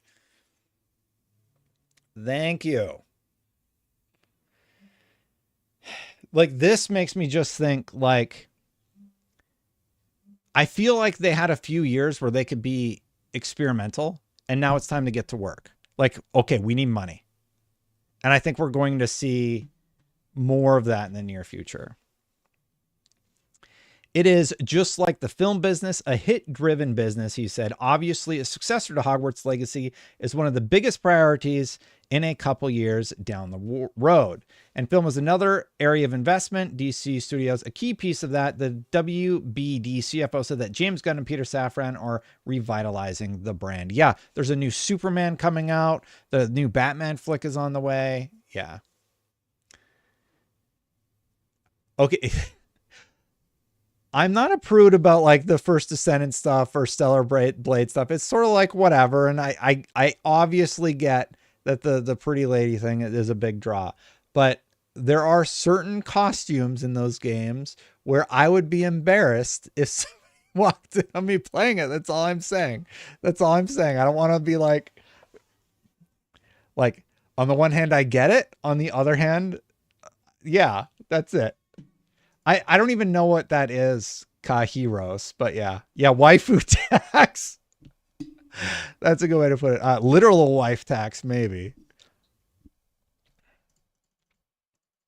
It was funny. I was showing my wife one of the images from the game, and she's like, oh, okay, I get it. Like she was like, oh, all right. She kind of just rolled her eyes, and yeah. But yeah, it's like that's the kind of thing that I mean. Like if my kids walked in and I was just on the character screen for First Descendant, I might be like, maybe I should not let them see that, you know, that kind of thing. But like they're going for like what, teenagers?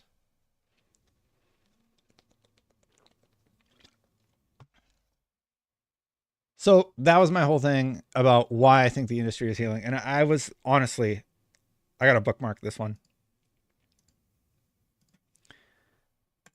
I think it's just nice to see.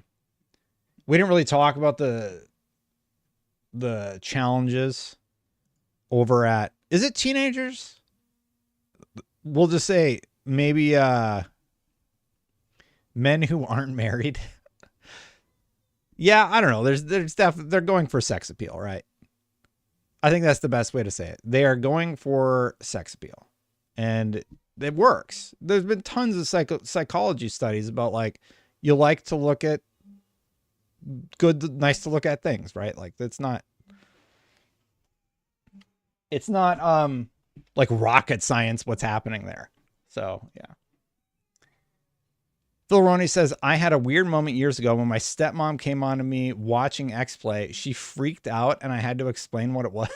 What episode were you on? It's just people talking about video games, right? Yeah, there's the gotcha games too.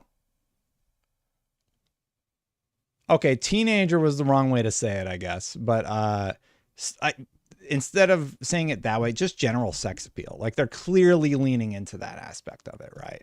And that's what they're doing. I'm just saying my personal reaction to it is sometimes I'm like, okay, that's a little bit too far. Like the bunny suit. But at the same time, like I recognize it. I'm like, all right, well, that's what they're going for, whatever.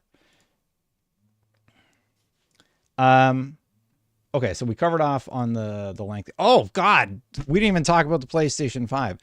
Apparently, a lot of people think that the rumored PlayStation 5 design has been leaked. Now, that comes from Wario64 and all of these other people where on their like anniversary headline or whatever, they have the original PlayStation 5 and this concept design that many believe is going to be the PlayStation 5 Pro. Now, if you'll remember, there have been a ton of leaked documents about that. Like there was the drawing. This is from Tweaktown, Derek Strickland's joint over there. There was the concept design of the PlayStation 5 Pro. I don't know what I said. And then like, I think somebody made this 3D design. This is again from Tweaktown, where this is what they think it's going to look like. And PlayStation's basically confirming it on this concept design. They have the new USBs, by the way. Oh no, wait. Yeah. So they have one of each on the old one. This new one has like an SD slot and everything. Clay, good to see you. Appreciate you stopping by. PS5 Pro with the go faster stripes. Yeah, right. Got to go fast on the PS5 Pro. Charlie Intel did this like zoomed in version of it like that. But this is like from the official artwork. So the only thing that's really different is that it has 4 stripes. 1, 2, 3, 4 instead of 3, which is notable, I guess. Kind of cool. I don't know. Like we've talked about it a lot on the show about how the question is, who's the PlayStation 5 Pro? Who needs the PlayStation 5 Pro and things like that? Cromwell, that guy that I talked about. He says, I love how the industry is losing its shit with quadruple A games and inflated budgets. And then Sony just released a PS2 style platformer and everyone hails it as the best game ever made. No, I genuinely do love this. Nintendo out there yeah. We're talking about graphics and like 60 FPS and all this stuff. What is, chat, I'm not going to prompt you. In a video game, what is the number one thing you need to focus on first before anything else? What is the most important thing in a video game? It's there in the name. Half of the words in the name. Thank you. Yes. That is your top priority, and then you go from there, obviously. And it's really, really frustrating when like, yeah, get out of here, Clay. Microtransaction. Yeah, gameplay. And then you optimize the gameplay. And then once you figure out like the 3 seconds of fun, as Bungie used to call it, right? Then you develop from there. Like you can figure out the characters and the story and the world that you want to flesh. But like once you have the hook, or like once you've established, okay, this is what our game's going to be. And then, yeah. Driftwood says companies need more money in research gamers want. I mean, good gameplay. What? I will tell you for free. It's just like the gameplay loop is either there or it's not. Like, I think it's just obvious, right?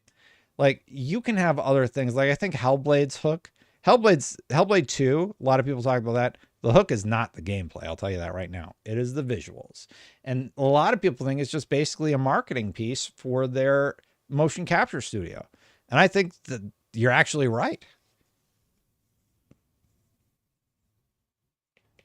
I think we're going to, Tudor, I got you on the board, Drift.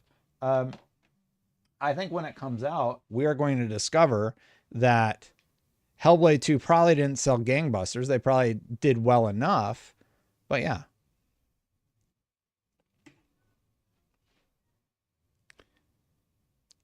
So there's that. In addition to all of this stuff, there's a lot playing for TGS. So there's a big chance that something is going to be revealed at TGS. A lot of people are thinking that it is going to be a new console.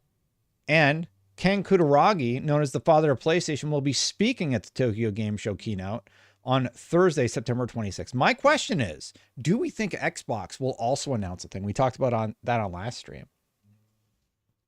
I do wonder if Xbox would also launch like their handheld during that stream. Because I'm not seeing, like, people are definitely going to be hyped for a PS5 Pro or to like talk about like whatever the power specs are of that particular console or whatever. Unkai Denkai, thank you for the props on my shirt. I was just looking for a second to say thank you. I do wonder if that's the time to do it. It's all but a done deal. Like, there's this, they're even teasing it on their anniversary site. Let's go to the official anniversary site here. Where was that teased? So we got Wario here. Yeah, okay, here we go. So here's the official blog, right, of PlayStation. And here's the actual image. And it is, yeah, they got all this hardware they made. There's the original PlayStation 5 all the way over here on right. This is like the PS3, I think, one of the PS3 consoles they made. And then right here, dead center of the image, they have the PS5 Pro. It's the Pro.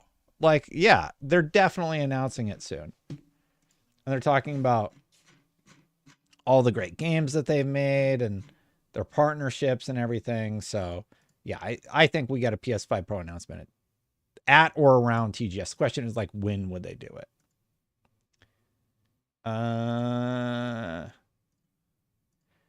was going to dive into, like, Xbox's continued problem with getting people to develop for the Xbox Series S. And honestly, just talking about this TGS news, though, I think they're going to retire the Series S and they're going to announce their handheld instead. What if they have figured out a better optimization strategy for the handheld and they are going to begin phasing out the Xbox Series S at this point, which has been sort of a thorn in their side with most of the games that have been developed? There have been many reports about how PlayStation, like, paid Black Myth to install the Xbox version of the game or something.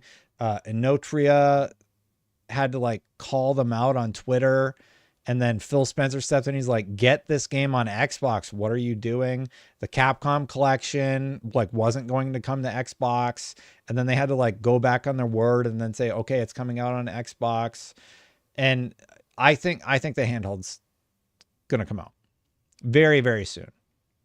Yeah, my hot takes are actually usually pretty much just like normal person takes that are fairly level. Nobody asked for the Pro. So if they come out, they're like, hey, here's the Pro. It's $800. And Xbox comes out like, here's the handheld. It's $400.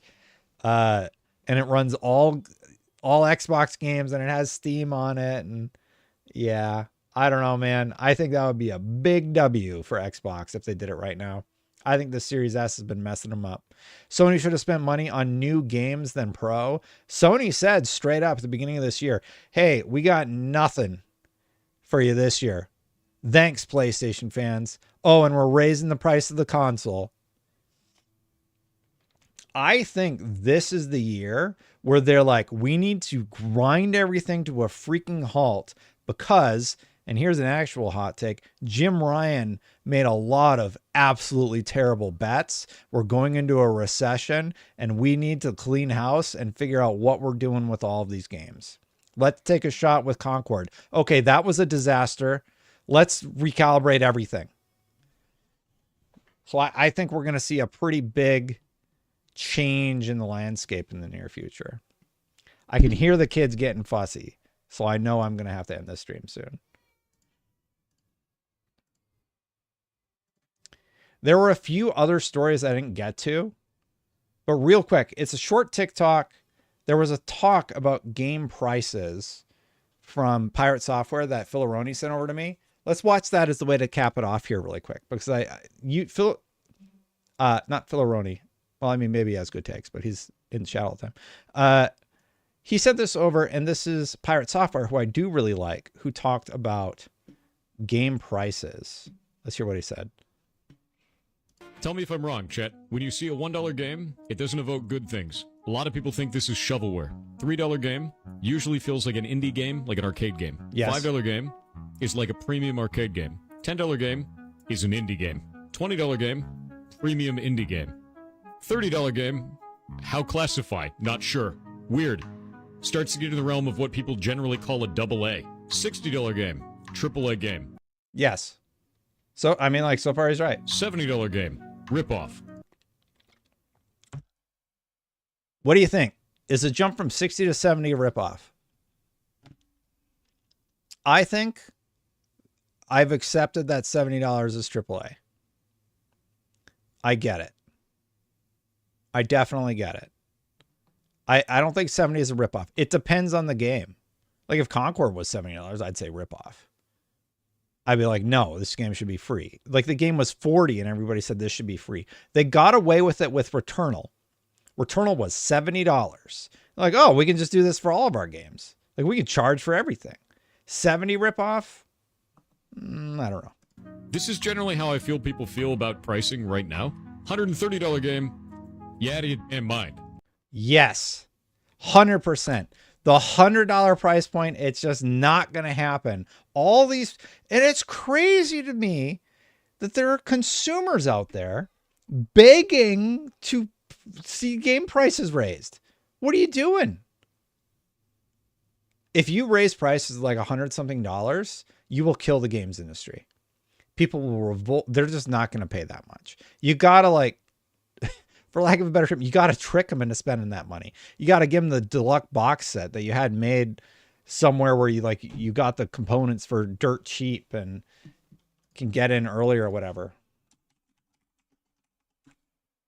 I'm going to look this up really quick because I had a conversation about this and we sort of went back and forth on it.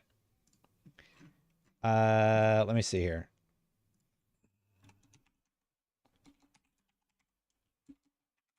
We talked about the $100 price point. Oops. I think it was $100. Let's see if I can find that.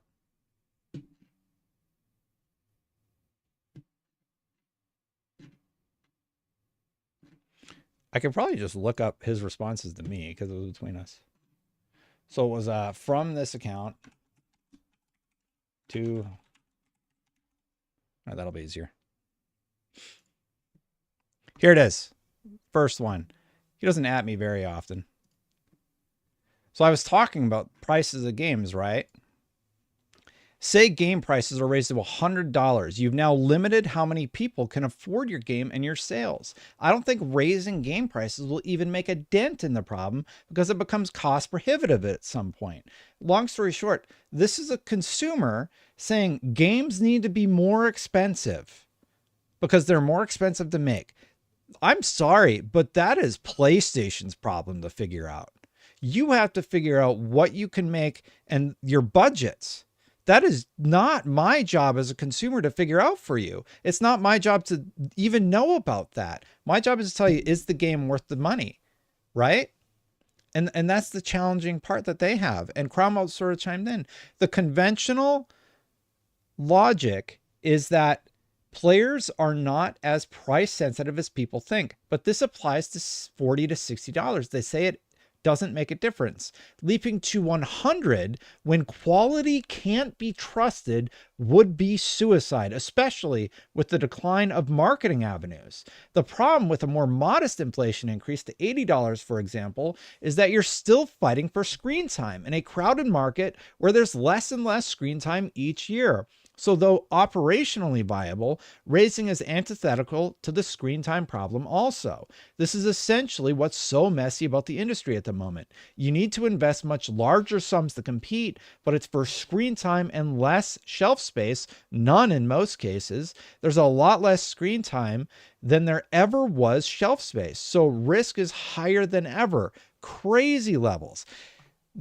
Like this guy worked on Baldur's Gate and he's just so open about the challenges, and it's just so refreshing to have people understand why I'm right. It was so great to have him come out and say, you're right, Destin. No, but seriously, like I come from a place where like I didn't have money. Like right? So like I've worked since I was like 9. I started working at a paper route. Like as soon as I could work, I was working, and I was buying, my Wolverine comics and my X-Men comics and candy and junk like that. I had nothing. The first game I can remember buying, it was I think it was Sonic Pinball on the Sega Genesis, right? And that meant a lot. I played the crap out of that game. And that's what it's like when you don't have vast amounts of money. That's why I love something like Xbox Game Pass. Imagine I had freaking Game Pass and games came to it like a little bit later, or even the PlayStation equivalent or whatever subscription service you want to use. Like, you just get access to everything. And that's all that some people get. So when you're talking, well, games are so expensive to make these days, like it's so hard to make a good game, and you want to ask Paper Route Destin to spend $100, it's not going to happen. You have a finite amount of eyeballs, especially now when Paper Route Destin could have been playing all these free-to-play games. There are a finite number of gamers in the world. Like, you're not going to see this explosive growth the way that we did in the past. It's just not going to happen, right? This is going to sound silly to a lot of you all, but do you know what a big barrier is? Even this. Imagine you've never played a video game before and you pick this up. Do you remember what it was like playing on controller for the first time? For the first time. Like, maybe it was N64 for some of you. Maybe it was an Xbox. Like, I'm old. Maybe it was an Xbox. It's not easy. Like, the first time I played a first-person shooter, I don't know what the hell I was doing. I was terrible. I'm still pretty terrible.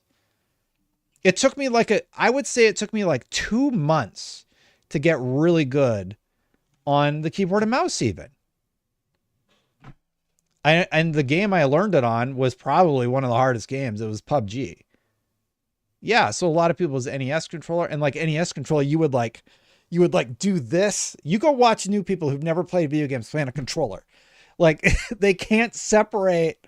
It's really funny because they can't separate the motions on the screen from their reaction psychologically. It's really, really cool. It's sort of fun to watch because that separation happens only after you've established that, like, you're inputting through this device to do inputs. Anyway, long story short, people aren't going to pay $100 for games. They're just not. You know, you have to trick them with a collector's edition or something like that. And even that's only going to account for a certain percentage of your sales. So let's hear what Pirate Software says. You're out of your damn mind. Ridiculous. Yeah. Ridiculous. Ridicule.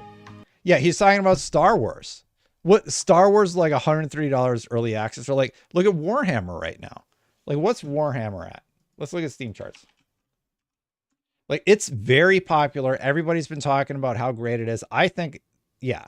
So there's 85,000 people playing it right now. And is it still only the $130 version? This game is an astronomical success. Like, if you go look at Steam charts, Warhammer Space Marine, I believe this is like the premium edition that you can only get in on. So, like, early access as a data point, yeah, that's going to come to every game. Every game's getting early access. You're welcome, internet. You kept paying for it. What do you think they're going to do? If you're a business guy and you make video games and you see excitement for your game, let them have early access. I mean, maybe don't delete all their saves. Pro tip from Ubisoft, don't make your users delete all their saves. You might have to give them like $20 worth of digital currency that isn't real money. Anyway. Is what that leads to. This is generally how I feel that people feel about pricing in games right now. Pretty accurate. It is not always going to be the case, but this seems like a general standard. So when something is a $1 game, a lot of people go, I don't know about that. That's shovelware, dude. Maybe the devs don't care about it too much. But a $3 game, that's kind of the lower bound where you're like, this might actually be something that they care about. It's just a smaller game. $100 DLC. $250 Escape from Tarkov. Yes. Escape from the video game. Yeah, just escape from that page. Just hit escape. Never play the game again. $250. Ridiculous. Yeah. So I think he made that one a while back. I actually did see that. Thanks for reminding me, Phil. He's dead on. Like, there's value propositions, and I understand. Like, I am sorry. I do not have sympathy for how expensive it is for the billionaires to make games these days, the trillionaires, like these companies that have just billions of dollars. Oh no, you put $100 million into development and $150 million into your marketing budget, and you only made $20 million. Like, come on. I always try and look at it from the perspective of the consumer. And at the end of the day, if what you made didn't resonate with the audience, it's not going to sell. And all the other stuff, like there's other important stories that are always told about video games. But at the end of the day, if you have a great game, it could fall flat on its face. And maybe people will find it later. I would say that like Alan Wake 2 is a very good game. Everybody loved it. I think some people gave it their game of the year. But at the end of the day, like they're still struggling to break even on it. And what's their play? They're going to go make the other popular thing that they make. They're going back to Max Payne. I actually really like that philosophy. It's like one for us, one for you. We're going to remake all the Max Paynes. They're going to be freaking awesome. We need that cash win, and we know we'll get it with that. And we're working on Control 2. Maybe we'll do Alan Wake 3 someday. But Alan Wake was for them, and it didn't hit the way they wanted it to hit. The market they're probably going to break even. But they still got to work on that. It's like, honestly, I think sustainability is a really nice goal to have. And I think they've sort of nailed that. And I'm really, really happy that they've nailed that. My concern is when it's somebody who isn't like the Alan Wake devs, and it's somebody who's like, well, we broke even, but that's not good enough. Close the studio. And I feel like that's sort of where we're at right now. WB waking up and smelling the coffee, smelling the roses, whatever you want to call it, is very welcome, though. I think we are going to see a lot more safe bets. And safe bets, when I hear safe bets, I hear games destined wants. Like things that the market has been begging for, and fewer bad experiments, right? Like just stuff that just like what market? I just feel like, is there still market analysis being done on a lot of these projects? That's what I don't get. Alan Wake 2, they probably knew they were going to like break even on their budgeting. They did pretty well with where they landed on Alan Wake 2, but they need a cash flow for their next projects. And that's why it's Control 2. The original Control did fairly well for them, I understand. And I think Max Payne will do very well for them. So I do wonder where that puts the rest of the industry. Like, yeah. Oh no, for the next 5 years, we're going to get Ghost of Tsushima 2, Death Stranding 2, Black Myth Wukong DLC, another Legend of Zelda, another Metroid. We're getting Gears of War E-Day. Oh no, that sounds terrible, everybody. I can't believe the industry is making literally everything I want. Legacy of Kain is finally getting a remake and remaster. Oh no. Like people are painting it like, oh, this is a bad thing. And I'm just like, this sounds like perfect. Like, this is what I want. This is what I have wanted forever. What's another thing that's being made that like, oh, we're like, what's next? Is Rocksteady going to make another Batman game? Oh no, that would be so awful. It would be so awful if we got a Hogwarts Legacy 2 that made $1 billion for the company. Oh, yucky. It would be so bad if we got a new Mass Effect entry made in Unreal Engine 5 that is remembers its roots. Oh no, we're going to get a Splinter Cell remake. Oh, all of this just sounds like the worst, you guys. Oh no, not remasters for some of the best games ever made of all time. Like the narrative that any of that is negative is crazy talk to me. Crazy Taxi 2 I think looks bad, but like, yeah. So that's sort of my take on the whole situation. I'm happy about it, honestly. It's like, thank goodness. And when they are back in a few years and they are ready to take new bets, I'm fine with that. But focus test them. Make sure that there's actually an audience out there of people that are actually going to play it. The crazy thing is, Darren said, how many people actually remember Legacy of Kain? Probably not many. But all that game needs, the remaster's already been done. It doesn't need to be remade. It just needs a remaster. And you know what it really just needs? A freaking modernized control scheme. That's all the game needs. You don't need to change anything. The fans have already done it for you. Go give those fans $10 million, update your freaking control scheme, and then put that out on console. That's all you need to do. Done day. You will make profit on that. Healthy profit. Yeah. Okay. Yeah. Phil Aroni says, just like Metal Gear Solid. Metal Gear Solid, the collection, Volume 1, is kind of garbage. It's kind of worse than those old games. Do you think it was profitable for them? You bet your bottom it was. It was absolutely profitable for them. You have fans putting Bloodborne on PC. It's just like, what do you want? How about the game that's being remade for you by the fans because you're refusing to do it? Like, there is such a passionate community for Fallout expansions that a fan made Fallout London from Fallout 4. It's like, oh, we can't figure out what people want. It's so confusing. Like, how many times does Legacy of Kain need to trend before you frickin' put a controller port on that game and just release it?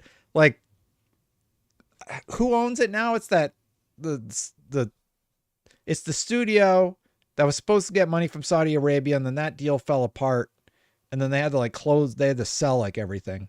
What company is that? The one nobody's a big fan of right now. Anyway. Yeah, so there you go. I got to go help with the kids. I ended up streaming. How long have I been streaming? How long have we been talking today, y'all? I have no idea. I totally lost track of time. Usually it says duration on the bottom of my little thing here. Oh, 2 hours. All right. Well, not that long, I guess. That's pretty good. I will probably do a few of these as VODs this week. A lot of people really ask that, I have more regular videos, and they don't watch the streams. So sometimes I do VODs, and then the VODs do better than the streams. So the plan is stream on Sunday, have at least one VOD for Monday. We got a lot of great content this week, but even better, we became friends. Thanks for hanging out, everybody. I do really, really appreciate it. For real, it was just great getting to chat and hang out and talk about what's going on in the industry. I think this has been one of my favorite streams in a long time. I think it was very positive, and y'all were great. So just thank you if you hung out. EA, thank you for embarrassing me. I don't think you're being accurate. EA knows who he is, or she is, if they're still watching. But yeah, Embracer, thank you. Dev. Yeah, I'm gonna get out of here. And everybody on Twitch, thank you. The Twitch audience is slowly but surely growing. Someday we'll get to 100 concurrents over on Twitch. My pillow is upside down. No, it's correct. I appreciate that you like the mood lighting more than the other one. Let's do the outro now, everybody. Thanks for watching, everybody. If you like my content, hit that subscribe button, hit that bell to know when my content goes live. As always, I do stream every Sunday, by the way. If you are watching this, it might be a stream clip out. Spoiler warning. Thank you so much to the members. I need to update this because Aries and JT both gifted 10 subs, and we had 2 people subscribe as members or become members this time. Thank you so much for watching. I appreciate the heck out of you. If you want to become a member, click that join button right back there. Before I go, though, if you want to see my take on Black Myth and how successful it was, you can check out that video. Don't forget to subscribe if you like it.